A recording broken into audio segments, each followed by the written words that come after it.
Shalom, Bapak-bapak, Ibu-ibu, saudara-saudara yang dikasihi Tuhan.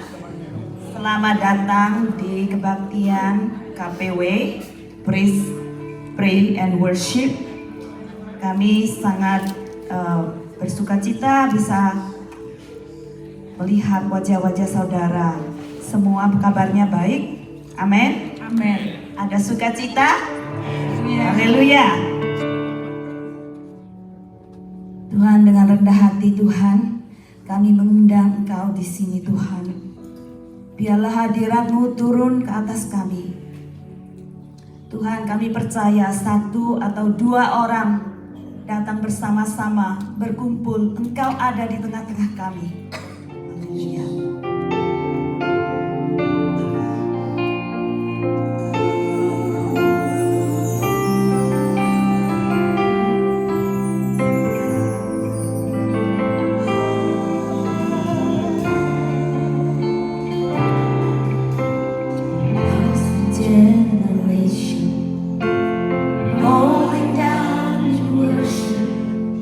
Sing a song of ages to the Lamb.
oleh perbuatan-Mu, karya-karya-Mu dalam hidup kami Tuhan.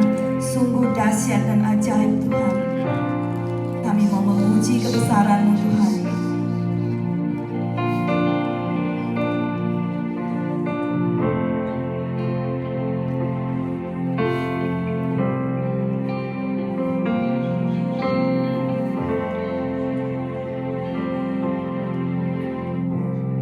Oh Lord, my God,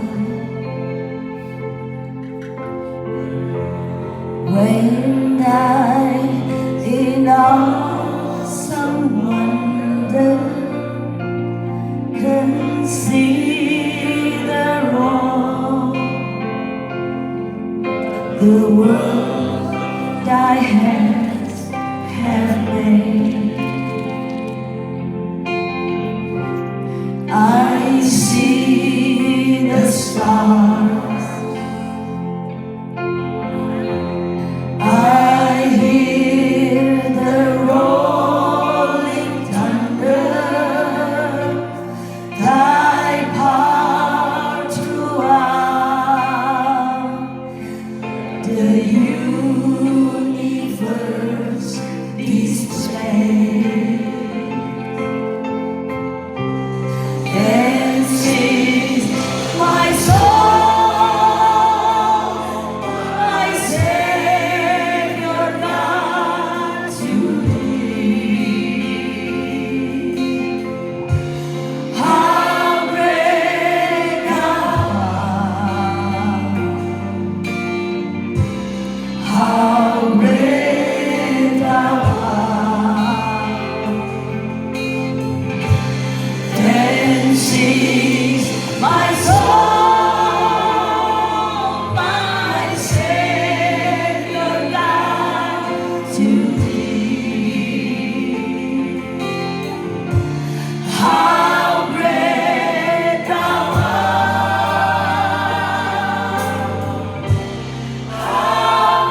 Kami bersyukur kami punya Allah yang sangat mengasihi kami. Terima kasih Tuhan, kami akan mendengar firman-Mu.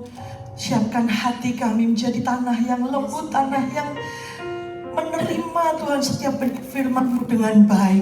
Sehingga kami Tuhan, bisa kami mendengar, Roh Kudus beri kami kemampuan untuk melakukannya. Sehingga firman itu boleh hidup di dalam hidup setiap kami Tuhan. Terima kasih Yesus. Di dalam nama Tuhan Yesus, kami semua siap mendengarkan firman-Mu. Amin. Amin. Silakan duduk saudara. Terima kasih Bapak, kami mengucap syukur buat malam hari ini. Anugerah Tuhan melimpah atas setiap kami. Terima kasih kami boleh bersama dengan seluruh jemaat Koinonia. Kami percaya Bapa, anugerah-Mu melimpah atas setiap kami malam hari ini. Kami berdoa mengucap syukur buat setiap anugerah Tuhan. Kami membuka hati kami untuk kebenaran firman Tuhan, berbicara bagi kami dan sampaikan isi hati-Mu bagi kami. Di dalam nama Tuhan Yesus kami berucap syukur. Haleluya. Amin, amin, amin. Ya, shalom Bapak Ibu yang terkasih, seluruh jemaat Koinonia di mana saja berada yang menyaksikan dan mengikuti ibadah ini.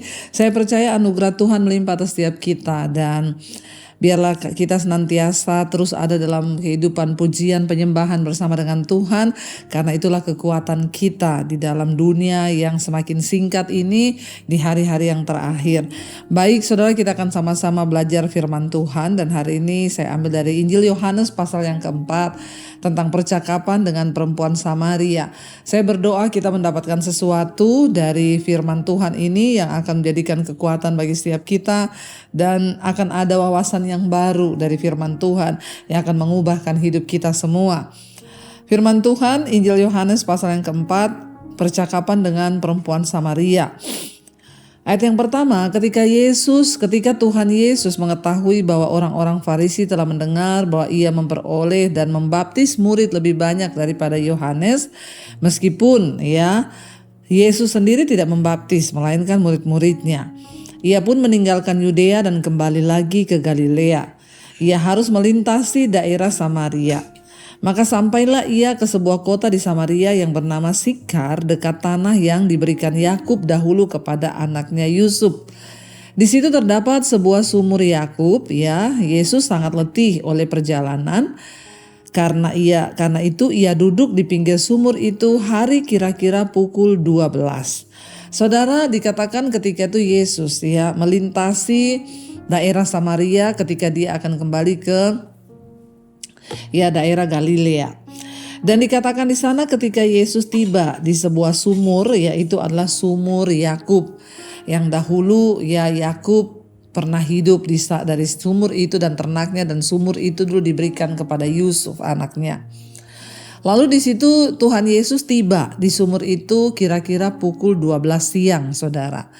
Jam 12 siang itu biasanya orang lagi tidak datang ke sumur karena itu sudah siang. Sumur itu adalah satu tempat di mana orang dapat mengambil air, dan sumur itu biasanya ramai hanya di jam-jam tertentu.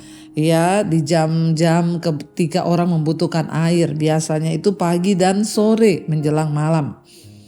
Pada pagi hari orang akan datang ke sumur. Kenapa? Karena mereka akan memulai aktivitas mandi, mencuci, memasak, dan lain sebagainya. Itu sangat membutuhkan air di pagi hari. Sebaliknya, ketika malam hari, sore menjelang malam, itu juga orang akan datang ke sumur. Kenapa? Karena mereka akan mandi dan menyelesaikan segala aktivitas pada hari itu dan akan masuk kepada malam hari. Jadi orang datang ke sumur itu ada 2 jam yang sangat penting, yaitu pagi dan juga sore hari. Ketika Yesus tiba di sumur itu jam 12 siang. Kalau siang itu biasanya apalagi di daerah padang gurun itu pasti panas sekali saudara, dan pasti sepi, sumur tidak ada orang. Yesus tiba di sumur itu jam 12 siang. Alkitab itu bukan tidak kebetulan atau tidak juga kurang kerjaan mencatat jam di mana Yesus datang. Karena semua tanggal, semua waktu, semua angka di Alkitab itu mengandung arti dan makna yang dalam apabila kita mau menggalinya. Di sini dicatat bahwa Yesus datang dan sampai di sumur itu kira-kira pukul 12 siang. Itu adalah jam-jam di mana orang tidak datang ke sumur, ya. Dan ketika Yesus tiba di sumur itu, ayat 7 berkata, datanglah seorang perempuan Samaria hendak menimba air. Dan kata Yesus kepadanya, berilah aku minum. Ada yang aneh saudara dengan perempuan ini. Mengapa dia datang di jam 12 siang? Di saat sumur sedang sepi. Dan rasanya itu bukanlah waktu yang tepat untuk orang datang ke sumur. Tapi perempuan ini datang di jam 12 siang, kata firman Tuhan. Lalu perempuan ini datang, dia menimba air. Lalu Yesus berjumpa dengan perempuan ini. Setiap kisah di dalam Alkitab itu bukanlah terjadi secara kebetulan. Pasti ada tujuannya dan pasti ada nilai yang bisa kita pelajari dari setiap kisah yang tercatat di dalam Alkitab. Dan di sana dikatakan perempuan ini datang hendak menimba air untuk kebutuhannya. Lalu Yesus berkata kepadanya, berilah aku minum. Saya percaya bukan secara kebetulan. Dan Yesus bukan tidak tahu, karena Yesus adalah Tuhan, dia berkuasa, dia maha tahu dan dia tahu segalanya. Yesus tahu kalau di jam 12 siang itu akan datang seorang wanita ya ke sumur itu saudara. Makanya perhatikan, tidak ada sesuatu yang terjadi secara kebetulan di hidup kita termasuk peristiwa ini. Yesus sengaja mampir di sana jam 12 siang karena Yesus tahu akan datang seseorang yang akan menimba air di sana, dan ternyata itu adalah wanita dan perempuan Samaria ini. Yesus berkata, berilah aku minum. Sebab murid-muridnya telah pergi ke kota untuk membeli makanan. Yesus sendirian di sumur itu. Murid-muridnya lagi pergi ke kota untuk mencari makan. Maka kata perempuan Samaria itu kepadanya, masakan engkau seorang Yahudi minta minum kepadaku seorang Samaria? Sebab memang saat itu orang Yahudi tidak bergaul dengan orang Samaria. Ya, pada zaman itu pantang saudara bagi orang Yahudi untuk bergaul, berbicara kepada orang Samaria. Ya, demikian sebaliknya. Jadi mereka bermusuhan. Ya, tidak boleh omongan, tidak boleh bertegur sapa, apalagi meminta sesuatu. Makanya wanita ini berkata, ya engkau kan orang Yahudi. Ya, masa engkau minta minum kepada orang Samaria? Dan dikatakan di sana bahwa ketika itu ya wanita ini menjawab Yesus saudara. Dia berkata, ya masa engkau orang Yahudi minta air kepada orang Samaria? Yesus menjawab kepada dia, jikalau engkau tahu tentang karunia Allah dan siapakah dia yang berkata kepadamu, berilah aku minum, niscaya engkau telah meminta kepadanya dan ia telah memberikan kepadamu air hidup. Yesus menjawab wanita ini dengan berkata, jikalau engkau tahu tentang karunia Allah, ya. Apa yang dimaksud Yesus di sini? Jikalau engkau tahu tentang karunia Allah, adalah sebuah kasih karunia ketika kita ini dipilih oleh Tuhan untuk bertobat, ketika kita ini dipilih oleh Tuhan untuk mengenal Dia sebagai Tuhan dan Juru Selamat. Itu adalah sebuah kasih karunia karena kita tahu ya kita diselamatkan bukan karena perbuatan baik, dan Injil keselamatan bahkan kasih karunia Allah itu tidak datang hanya untuk orang Yahudi atau orang Samaria, tetapi kepada siapa Allah mau memberikan kasih karunia itu. Dan Yesus berkata kepada perempuan ini, seandainya jikalau engkau tahu tentang karunia Allah. Wanita ini tidak mengerti bahwa dia ini dipilih oleh Tuhan. Dia tidak tahu bahwa berperjumpaan dengan Yesus itu tidak semua orang bisa mengalami. Saya selalu berkata, untuk menjadi seorang yang percaya kepada Kristus memang itu adalah sebuah pilihan saudara. Ya, kita nggak bisa berusaha, kita tidak bisa memaksakan, itu adalah kehendak Tuhan. Makanya perempuan ini tidak tahu bahwa adalah sebuah kasih karunia ketika Yesus itu datang menemuinya, karena tidak sembarang orang ya bisa berjumpa dengan Tuhan Yesus kalau nggak dipilih oleh Tuhan. Ya, dan Yesus berkata pada perempuan ini, jikalau engkau tahu tentang karunia Allah dan dengan siapa yang berkata kepadamu ini beri aku minum, maka aku percaya engkau telah meminta kepadanya ya, dan ia akan memberikan kepadamu air hidup. Ya saudara, bukan secara kebetulan Tuhan memilih wanita ini. Ada sesuatu yang unik dengan hidup wanita ini, dengan kisah perjalanan kehidupannya sehingga dia dipilih oleh Tuhan. Ya, dan memang Tuhan tuh memilih, ya, dia tidak pandang masa lalu kita, dia nggak lihat ya kekotoran kita, dia nggak lihat dosa kita. Ketika kita menerima kasih karunia Tuhan, maka kita akan menerima keselamatan itu. Lalu kata perempuan itu kepadanya, Tuhan, ya, engkau tidak punya timba dan sumur ini amat dalam. Dari manakah engkau akan memperoleh air hidup itu? Wanita ini sangat tidak menyadari dan tidak mengetahui siapa yang sedang berbicara kepada dia, sehingga dia hanya bisa menerima segala sesuatu secara logika manusia dengan akalnya yang begitu terbatas, sehingga dia bertanya pada Yesus, ya bagaimana engkau bisa memberikan aku air hidup? Kau tuh gak punya timba. Sumur ini begitu dalam. Orang, saudara, ketika belum mengenal Tuhan, belum menerima hikmat Tuhan, maka dia hanya bisa menilai segala sesuatu itu dengan logikanya sebagai manusia. Belum memiliki hikmat yang dalam untuk mengetahui rahasia ilahi dari setiap peristiwa, bahwa yang Yesus maksudkan di sini bukanlah air dari sumur itu, tetapi ada air yang lain yang sesungguhnya lebih dia butuhkan. Ada air yang lain yang sesungguhnya dibutuhkan oleh manusia di dunia ini, dan itu disebut air hidup, saudara, ya. Dan itu tidak bisa diperoleh dengan timba. Ya, dan itu enggak didapat hanya dari sumur itu, saudara. Tetapi Yesus sedang berbicara tentang sesuatu yang berbeda. Air yang akan memberikan kepuasan yang kekal. Air yang akan menghapus segala kehausan ya jasmani kita. Air yang akan memberikan kelegaan sampai selama-lamanya. Wanita ini tidak bisa memahami itu karena dia hanya terbatas kepada logika manusia dan tidak memahami perkara-perkara ilahi yang diucapkan Tuhan Yesus. Ketika kita ini, saudara, belum dipenuhi oleh Roh Kudus, ketika kita ini tidak sungguh-sungguh mengenal Tuhan, maka kita tidak akan bisa memahami segala peristiwa yang terjadi dari hidup kita ini dengan hikmat ilahi. Kita nggak akan paham. Hanya ketika kita berjumpa dengan Yesus, menerima Dia, meminta karunia Roh Kudus turun atas hidup kita, barulah kita bisa memiliki pengertian ilahi untuk bisa ya memahami segala sesuatu juga secara ilahi. Perempuan ini tidak tahu, dia bilang, bagaimana mungkin kau gak punya timba, sumur ini dalam. Dari mana kau bisa memperoleh air hidup itu? Ya, kata perempuan ini kepada Yesus. Adakah engkau lebih besar, dia bilang. Adakah engkau lebih besar daripada bapa kami Yakub yang memberikan sumur ini kepada kami dan yang telah minum sendiri dari dalamnya, ia serta anak-anaknya dan ternaknya? Ya, wanita ini kembali membandingkan Yesus dengan Yakub. Dia bilang, apakah kamu lebih hebat dari Yakub yang punya sumur ini, yang menemukan ya sumber mata air ini, yang sudah minum daripada sumur ini dan dia dan anaknya serta juga ternaknya? Jawab Yesus kepadanya, barang siapa minum air ini, ia akan haus lagi. Tetapi barang siapa minum air yang akan kuberikan kepadanya, ia tidak akan haus untuk selama-lamanya. Sebaliknya, air yang akan kuberikan kepadanya akan menjadi mata air di dalam dirinya yang terus menerus ya memancar sampai kepada hidup yang kekal. Saudara, air bicara tentang sumber kehidupan.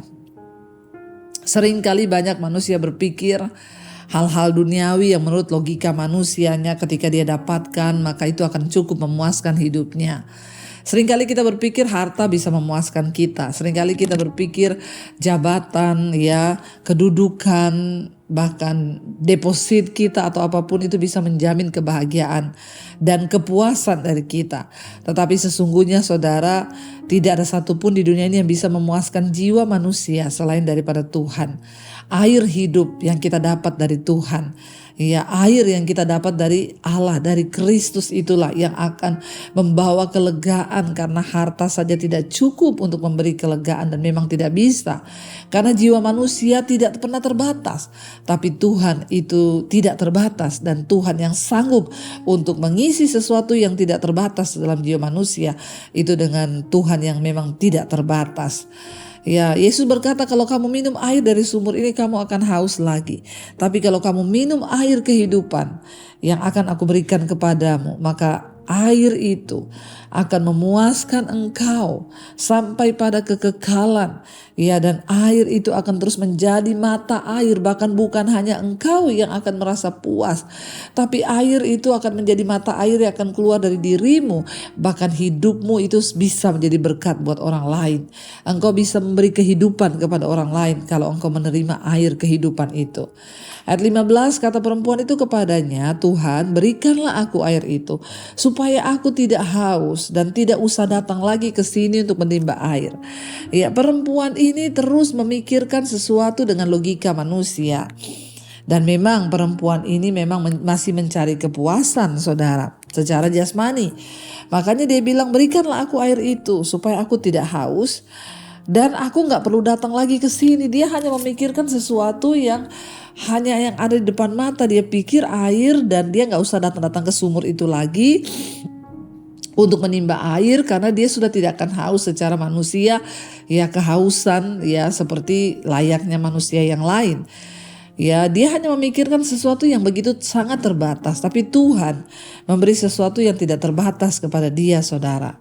Kata Yesus kepadanya ketika dia mau dan berkata, "Oke Tuhan, aku mau, beri aku air itu." Perhatikan saudara, ya, Tuhan itu bukan tidak bisa ya untuk menjamah kita secara pribadi, tapi Tuhan itu gak pernah memaksakan kehendaknya atas kehidupan seseorang. Dia harus meminta. Tuhan itu mau, ada sebuah kerinduan dari hati kita yang berkata, ya aku mau Tuhan. Kita tidak akan pernah bisa mengalami hal-hal yang supranatural. Kita gak akan bisa memiliki hikmat ilahi untuk memahami Tuhan kalau tidak ada kerinduan dari hati kita yang berkata, ya Tuhan aku mau. Ya, Tuhan gak pernah memaksakan kehendaknya, saudara, karena kita diciptakan dengan kehendak bebas. Kita bisa memilih apa saja. Tapi yang Tuhan mau hari ini adalah kita datang kepada Dia dan berkata, Tuhan aku mau, berikan aku air hidup itu. Kalau engkau mencoba untuk bekerja dengan kekuatanmu, engkau mencoba untuk mencari jalan sendiri dengan hidupmu, engkau mencoba mencari kepuasan-kepuasan yang secara lahiriah engkau berkata itu akan bisa memberikan engkau kepuasan. Ketika engkau dengan susah payah bekerja dan engkau berpikir bahwa semua pekerjaanmu itu akan bisa membawa kenyamananmu, aku akan mengumpulkan uang dan aku nanti bisa punya hari tua yang nyaman. Saudara, please, semua itu tidak akan pernah bisa menjamin hidupmu untuk bisa mengalami kepuasan. Hanya ketika engkau datang kepada Yesus berkata, ya Tuhan, aku mau minum daripada airmu itu. Tuhan tunggu hari ini engkau untuk datang kepada Dia secara pribadi. Kenapa saya selalu berkata cari Tuhan. Tidak usah titip doa kepada manusia. Ya, ketika engkau ada masalah, masuk ke dalam kamarmu, tutup pintu dan berlutut, cari wajah Tuhan. Ketika engkau mencari Tuhan, firman Tuhan bilang, orang yang mencari aku akan menemukan aku. Carilah Tuhan selama Ia berkenan untuk ditemui. Berserulah kepadanya selama Ia dekat, saudara. Tuhan itu cuma mau kita datang secara pribadi kepada Dia, mencari Dia, berseru kepada Dia. Itu yang Tuhan mau dari hidup kita ini, mencari Tuhan. Ya, dan dikatakan di sana, saudara, kata Yesus, ya, pergilah, panggillah suamimu dan datang ke sini. Kita lihat, saudara, kenapa Tuhan Yesus berkata kepada dia, pergilah, panggillah suamimu dan datanglah ke sini. Ya, kata perempuan itu, aku tidak mempunyai suami. Kata Yesus kepadanya, ya tepat katamu bahwa engkau tidak mempunyai suami. Kita baru tahu kenapa perempuan ini datang ke sumur jam 12 siang, saudara. Ya, ketika akhirnya Yesus menyentuh kehidupan yang paling dalam dari wanita ini, ya, dan Dia berkata, panggil suamimu dan datang ke sini. Lalu perempuan itu bilang, aku tidak mempunyai suami. Kata Yesus kepadanya, tepat katamu bahwa engkau tidak mempunyai suami. Ya, dan yang sangat mengherankan dan mencengangkan ayat 18, ya, dan sebab engkau sudah mempunyai 5 suami dan yang ada sekarang padamu bukanlah suamimu, dalam hal ini engkau berkata benar. Saudara, ketika kita lihat di sini bahwa ternyata wanita ini sudah 5 kali bersuami dan yang ada padanya sekarang bukan suaminya, dalam hal ini saudara, dia benar. Dia sudah 5 kali menikah dan sekarang dia lagi tinggal dengan laki-laki yang juga bukan suaminya, lagi kumpul kebo mereka. Ya, dan kita lihat di sini bahwa memang dia tidak memiliki kepuasan dalam hidupnya. Dan kita melihat di sini ternyata saudara, masalahnya di sini. Wanita ini 5 kali bersuami, 5 kali menikah, 5 kali bercerai, dan sekarang dia hidup kumpul kebo dengan suami atau orang yang bukan suaminya. Mungkin itu suami orang lain, karena Yesus berkata bukan suamimu. Sekarang engkau tinggal padamu dan sekarang padamu bukanlah suamimu. Ya, ternyata wanita ini ya memiliki sesuatu, dan kita baru tahu kenapa dia datang di sumur pada jam 12 siang. Karena pada zaman itu orang bercerai itu aib yang besar. Pada zaman itu orang sekali menikah bercerai aib yang besar. Nah, apalagi wanita ini 5 kali, saudara. Mungkin dia sudah dianggap sebagai pelacur, perempuan yang tidak benar, dan dia saat ini dalam posisi sedang kumpul kebo, tinggal bersama dengan laki-laki lain yang bukan suaminya. Dan Yesus berkata, ya benar ya, engkau sudah 5 kali menikah dan ya yang sekarang ada padamu bukan suamimu.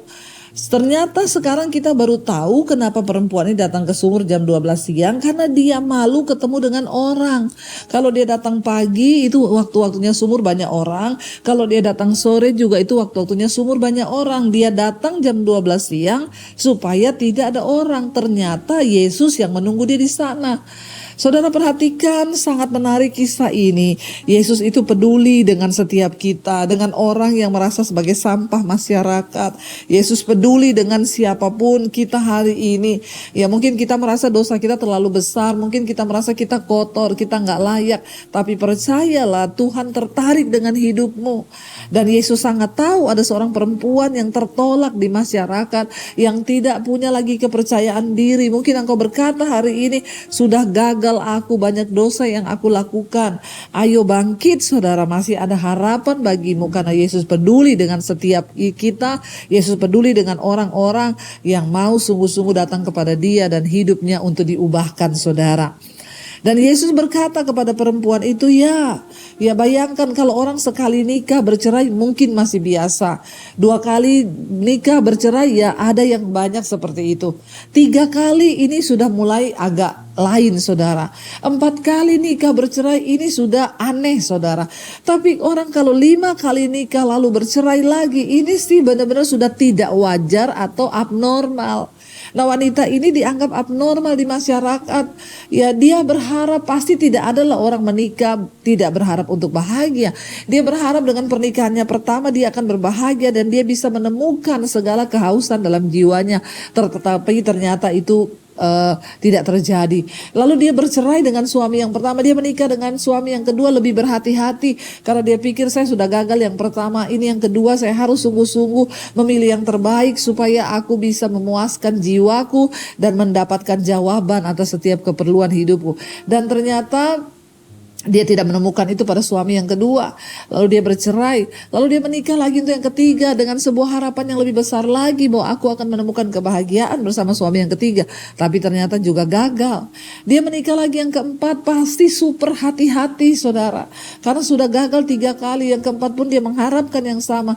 Tapi ternyata pun dia menemukan kekecewaan. Sampai akhirnya yang kelima, saudara. Dia masih berusaha untuk menikah yang kelima kali. Tentunya sudah sangat-sangat dia memilih yang terbaik, tapi ternyata juga gagal. Dan hari ini dia sedang kumpul kebo dengan laki-laki lain yang mungkin dia berpikir untuk apa menikah, lebih baik saya kumpul kebo supaya gak cerai lagi, saya hidup seperti ini saja. Dan akhirnya saudara, dia berjumpa dengan Tuhan Yesus. Kenapa Yesus bicara tentang kehausan? Kenapa Yesus berkata kalau engkau memperoleh air hidup itu, maka engkau tidak akan haus lagi, akan ada kepuasan dalam dirimu. Setiap manusia memiliki kepuasan yang berbeda-beda dalam kehidupannya.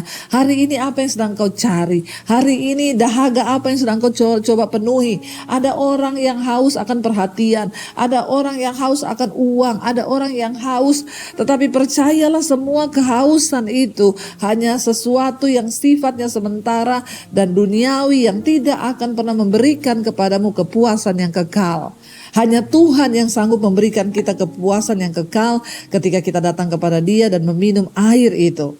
Ayat 19 kata perempuan itu kepadanya, Tuhan nyata benar sekarang padaku bahwa engkau seorang nabi. Ya, perempuan ini mulai berpikir siapa orang ini saudara. Kenapa dia bisa mengetahui apa yang sedang terjadi dengan hidupku? Perempuan ini merasa heran. Ya, tetapi mulai keluar sebuah pernyataan dari dirinya bahwa engkau ini bukan orang biasa. Pada zaman itu nabi dianggap seseorang yang sangat luar biasa, seorang utusan Tuhan.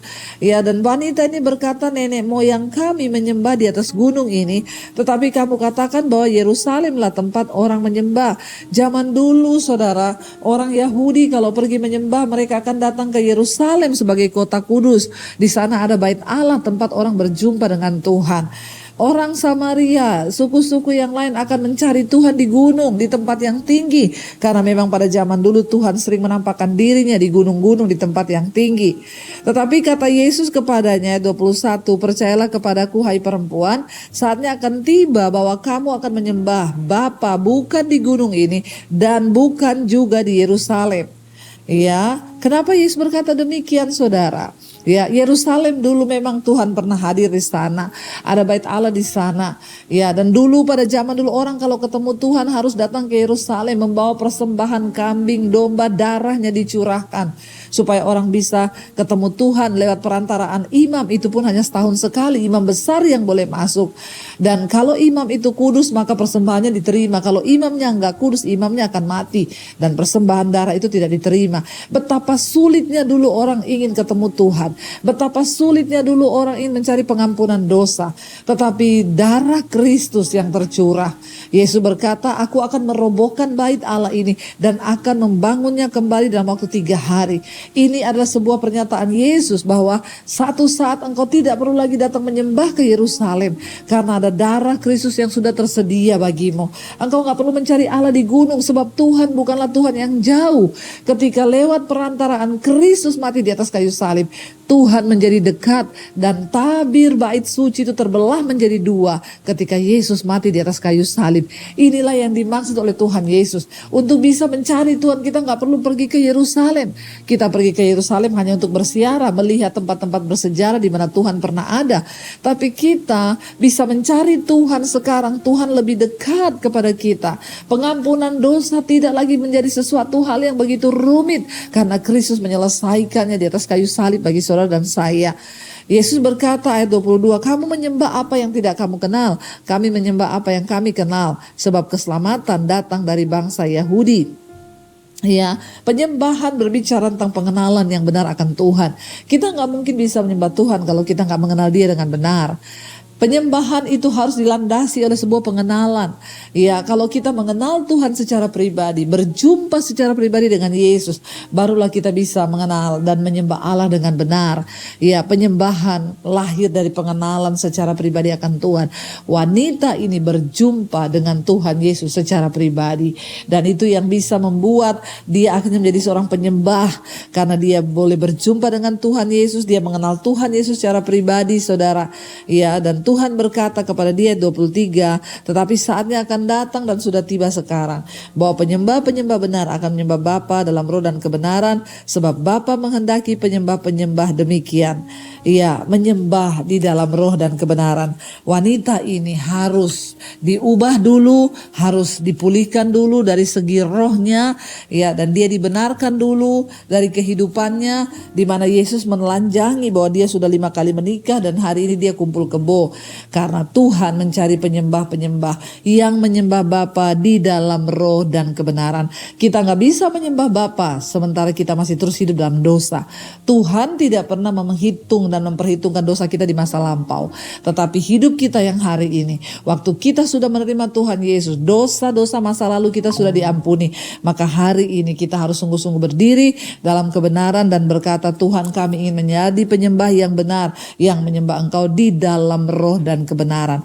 Wanita ini dijamah dari rohnya dulu dan dia hidupnya dibenarkan sehingga dia bisa menjadi penyembah yang benar, yang menyembah Bapa dalam roh dan kebenaran. Ayat 24 Yesus berkata, Allah itu roh dan barang siapa menyembah Dia harus menyembahnya dalam roh dan kebenaran.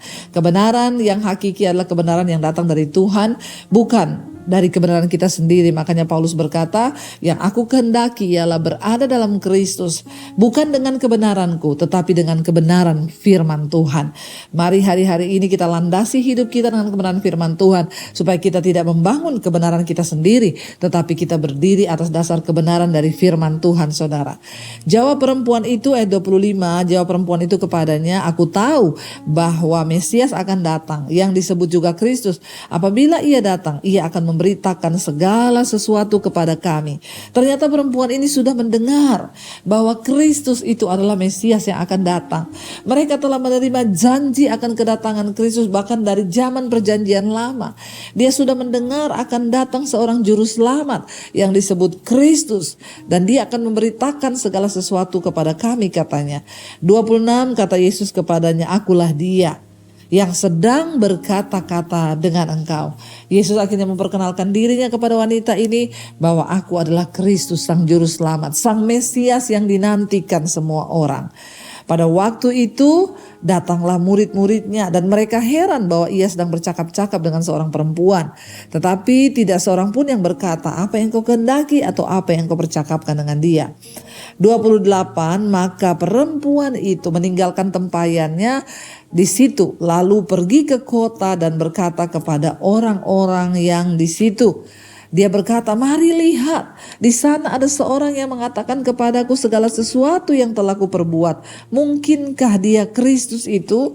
Maka perempuan itu pergi keluar kota, lalu datang. Maka mereka pun pergi keluar kota dan datang menyembah, datang kepada Yesus, saudara. Ya, saudara, kita lihat. Perempuan yang tadinya ini tidak mau berjumpa dengan orang, dia datang di subuh jam 12 siang saat gak ada orang.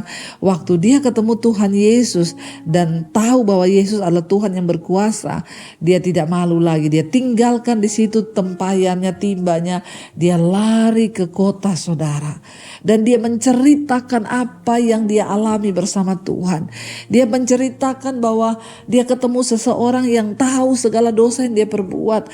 Dia ketemu seseorang yang memberikan hidup yang baru kepada dia. Perempuan ini adalah penginjil yang pertama yang memberitakan tentang Yesus itu adalah Mesias. Saudara, seburuk apapun keadaan kita hari ini, Tuhan peduli dengan hidupmu. Segala yang terjadi bukan secara kebetulan. Tuhan mau kita sungguh-sungguh ya dimerdekakan dari dosa kita dan kita menjadi penyembah yang benar. Bahkan hidup kita boleh dipakai oleh Tuhan menjadi kemuliaan bagi nama Tuhan. Karena itu mari saudara, kita semua mau sama-sama hari ini berdoa. Kita semua sama-sama mau buka hati kita di hadapan Tuhan. Dan saya berdoa supaya apapun yang sedang kita pergumulkan hari ini, Tuhan sungguh-sungguh menjadi jawaban bagi setiap kita. Biarlah firman Tuhan yang sudah kita dengar sungguh-sungguh membawa kita kepada jalan kebenaran. Tidak peduli seberapa besar dosamu hari ini. Tidak peduli seberapa banyak hal yang sudah engkau lewati di hidupmu. Mungkin engkau berkata, aku kotor Tuhan, dosaku banyak. Seperti perempuan ini 5 kali menikah dan sekarang lagi tinggal dengan seorang laki-laki yang bukan suaminya. Tapi Tuhan memberitahukan sebuah kebenaran kepada dia. Dan dia membuka hati untuk menerima air hidup itu. Sehingga hidupnya dipakai oleh Tuhan untuk memberitakan kemuliaan Tuhan. Tuhan mau pakai engkau hari ini dimanapun engkau berada. Mari saudara, serahkan hidupmu sungguh-sungguh agar engkau bisa dipakai oleh Tuhan menjadi alat Tuhan di hari-hari yang terakhir ini. Tidak peduli seberapa buruk masa lalumu, kalau Tuhan berperkara, Dia dapat menyelesaikan segalanya dan hidupmu akan diubahkan dan dibaharui oleh Tuhan. Biarlah hari ini kita semua mulai berkata dalam hati kita, Tuhan, ini aku. Ya Tuhan, aku mau minum air itu. Biarlah engkau berikan air kehidupan itu kepadaku, supaya kami tidak haus lagi. Semua dahaga-dahaga kami, kehausan kami mungkin akan perhatian, akan kasih sayang, akan uang yang selama ini kami cari dan kami berpikir itu akan memberikan kepuasan bagi kami. Kami bertobat hari ini Tuhan. Kami mau sungguh-sungguh percaya dan berkata bahwa hanya di dalam Yesus ada kepuasan yang akan sampai pada kekekalan. Terima kasih Bapa. Biarlah engkau buka hatimu hari ini saudara untuk menerima kasih karunia Tuhan. agar hidupmu dipenuhi dengan air hidup itu dan engkau boleh dipuaskan oleh Tuhan. Kami percaya Tuhan Yesus, ikuti doa saya dan katakan dalam hatimu, ya Tuhan, kami percaya hanya di dalam Engkau ada kepuasan, hanya di dalam Engkau ada kelegaan, hanya di dalam Engkau ada pemulihan. Kami terima setiap firman kehidupan itu dengan ucapan syukur yang akan mengubahkan hidup kami, dan hidup kami tidak akan menjadi sama lagi. Kami akan dibaharui oleh Tuhan, hidup kami akan diberkati oleh Tuhan. Di dalam nama Tuhan Yesus kami berdoa dan bersyukur. Haleluya. Amin, amin, amin.